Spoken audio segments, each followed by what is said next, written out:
ہمیں بس یہ دیکھنا ہے کہ کہیں ہم تو فرعون نہیں بن رہے، یعنی اللہ کی آیت میں دیے گئے اللہ کے حکم کے مقابلے میں اپنی ذاتی رائے کو اہمیت دے کر تکبر تو نہیں کر رہے۔ تو میرے بھائی، اس طرح جب ہم اللہ کی آیات اپنے ذکر یا نصیحت کے لیے پڑھیں گے تو ہی ہمیں اللہ کی کتاب سے ہدایت ملے گی۔ بھائی، آپ کی اس وضاحت کے بعد تو مجھے قرآن سمجھنے کے لیے آسان لگ رہا ہے، مگر لوگ کہتے ہیں کہ قرآن ایک مشکل کتاب ہے۔ بھائی، یہ تو شیطان ہے جو قرآن کو مشکل کتاب کہتا ہے۔ دیکھیں اللہ سورہ نمبر 54 کی آیت 17 میں کیا کہہ رہے ہیں، وَلَقَدْ يَسَّرْنَا الْقُرْآنَ لِلذِّكْرِ فَهَلْ مِن مُدَّكِرٍ، اور بے شک ہم نے آسان کر دیا قرآن کو نصیحت کے لیے، پھر ہے کوئی کہ سمجھے۔ بھائی، اس آیت میں تو اللہ کہہ رہے ہیں کہ قرآن آسان ہے ذکر یعنی نصیحت کے لیے۔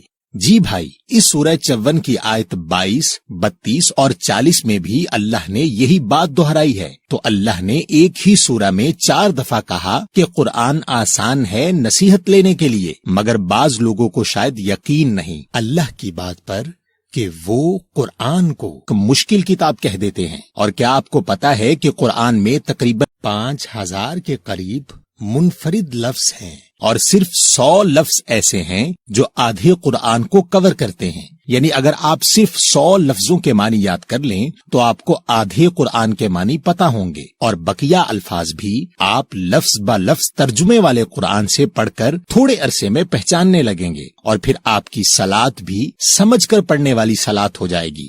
اچھا بھائی، کیا میں کسی بھی قرآن سے پڑھ سکتا ہوں؟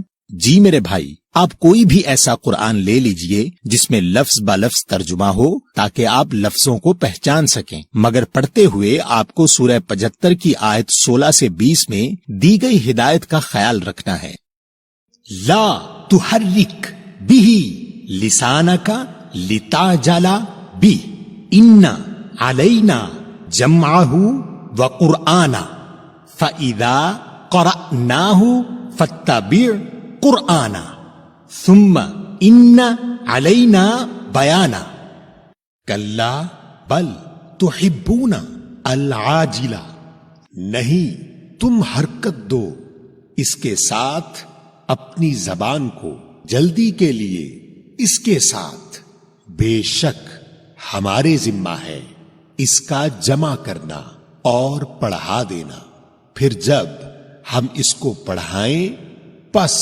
عمل کرو اس پڑھائے ہوئے پر، پھر بے شک ہمارے ذمہ ہے اس کا بیان کرنا، ہرگز نہیں بلکہ تم محبت کرتے ہو جلدی والی سے۔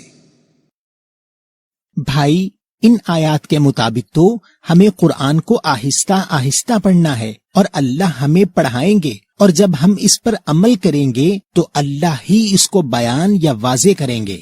جی بھائی، آپ کی توجہ اس بات پر نہیں ہونی چاہیے کہ کتنا قرآن روز پڑھا، بلکہ آپ کی توجہ اس بات پر ہونی چاہیے کہ آج قرآن سے کس بات پر نصیحت لی، اور آج تک جتنی نصیحت لی اس نصیحت پر کتنا عمل کیا۔ اور بھائی، اللہ قرآن کو بیان کس طرح کرتے ہیں؟ بھائی، جب آپ قرآن سے نصیحت لے رہے ہوتے ہیں اور آپ کے سامنے ان احکامات سے جڑا کوئی معاملہ آ جاتا ہے تو اللہ قرآن سے آپ کو نہ صرف حق یعنی سچ بتاتے ہیں بلکہ ان آیات کی بہترین تفسیر بھی کر دیتے ہیں، اور آپ انسانوں کی لکھی ہوئی تفسیر پڑھ کر گمراہ ہونے سے بچ جاتے ہیں۔ دیکھیں اللہ سورہ نمبر 25 کی آیت نمبر 33 میں کیا کہہ رہے ہیں، وَلَا يَأْتُونَكَ بِمَثَلٍ إِلَّا جِئْنَاكَ بِالْحَقِّ وَأَحْسَنَ تَفْسِيرًا، اور نہیں یہ آتے تیرے پاس ساتھ کسی مثال کے، مگر ہم بھیج دیتے ہیں تیرے پاس ساتھ سچائی کے اور بہترین تفسیر۔ بھائی، اس آیت کے مطابق تو اللہ بہترین تفسیر کرتے ہیں، یعنی ہمیں کسی بھی تفسیر پڑھنے کی ضرورت نہیں۔ اچھا بھائی، میں قرآن سے اپنے کسی مسئلے پر مکمل رہنمائی کیسے لے سکتا ہوں؟ اللہ نے قرآن کو انسانی نفسیات کے مطابق رکھا ہے اور اسی بنیاد پر آپ کے اسکول کا طریقہ ہے. یعنی جب آپ اسکول جاتے ہیں تو پہلے انگلش کا پیریڈ ہوتا ہے، پھر اردو کا ہوتا ہے، پھر سائنس کا ہوتا ہے، پھر حساب کا ہوتا ہے. یعنی ہر تھوڑی دیر کے بعد موضوع بدل جاتا ہے تاکہ آپ بور نہ ہوں. تو ایک دن میں آپ تھوڑی سائنس، تھوڑا حساب، تھوڑی اردو وغیرہ سیکھتے ہیں. مگر جب امتحان کی تیاری کرتے ہیں تو ساری پڑھی ہوئی اردو ایک جگہ کرتے ہیں، ساری سائنس ایک جگہ کرتے ہیں اور دیگر تمام موضوع الگ الگ کر کے پڑھتے ہیں. اسی طرح قرآن میں ہر لفظ ایک موضوع ہے. مثلا طلاق کا لفظ قرآن میں سورہ بقرہ نمبر 2 اور سورۃ الحجرات نمبر 33 اور سورۃ الطلاق نمبر 65 میں آیا ہے. تو جب آپ کو طلاق کے موضوع کو سمجھنا ہے تو آپ کو ان تمام آیات کو اکٹھا کرنا ہوتا ہے اور پڑھنا ہوتا ہے. اس سے آپ کو پورا موضوع سمجھ میں آ جاتا ہے اور پھر کوئی آپ کو گمراہ نہیں کر سکتا. کیونکہ اگر کوئی شخص کوئی بات اپنے پاس سے کرے تو آپ کہیں گے کہ میں نے اس موضوع پر تمام آیات قرآن سے پڑھی ہیں، اور اگر آپ سچے ہیں تو قرآن سے ثابت کرو. تو اس طرح آپ گمراہ ہونے سے بچ جاتے ہیں. لیکن بھائی ہم اس طرح موضوع کے اوپر آیات کیسے ڈھونڈیں گے؟ بھائی یہ بہت آسان ہے. اب بازار میں ایسی کتابیں مل جاتی ہیں اور موبائل ایپ بھی دستیاب ہیں جو ہر لفظ کے اوپر تمام آیات دکھا دیتی ہیں، جو آپ کسی بھی لفظ با لفظ ترجمے والے قرآن سے پڑھ سکتے ہیں. اور بھائی قرآن پڑھنے کا بہترین وقت کیا ہے؟ آپ سورہ نمبر 73 کی آیت 1 سے 4 تک اور سورہ نمبر 17 آیت نمبر 78 دیکھیں. یا ایہا المزمل قمی اللیل الا قلیلا نصفہ اوی انقص منہ قلیلا او زد علیہ ورتلی القرآن ترتیلا. اے لپیٹنے والے، قیام کر رات کو مگر تھوڑا سا حصہ، اس کی آدھی 12 بجے، یا کم کر دو اس میں سے تھوڑا سا یا زیادہ، اس پر اور پڑھا کرو قرآن کو ٹھہر ٹھہر کر. اقیمی الصلاۃ لدلوکی الشمس الی غسق اللیل وقرآن الفجر ان قرآن الفجر کان مشہودا. قائم کرو صلاۃ ڈھلنے سے سورج کے طرف اندھیرے رات کے، اور قرآن فجر کو، بے شک قرآن فجر کا ہے گواہی دیا گیا. بھائی اللہ نے قرآن پڑھنے کے 2 بہترین وقت بتائے ہیں. ایک جب رات ہو جائے تو پڑھیں، چاہے رات 12 بجے تک پڑھیں یا چاہیں تو تھوڑا کم یا تھوڑا زیادہ کر لیں، اور دوسرا فجر کا وقت.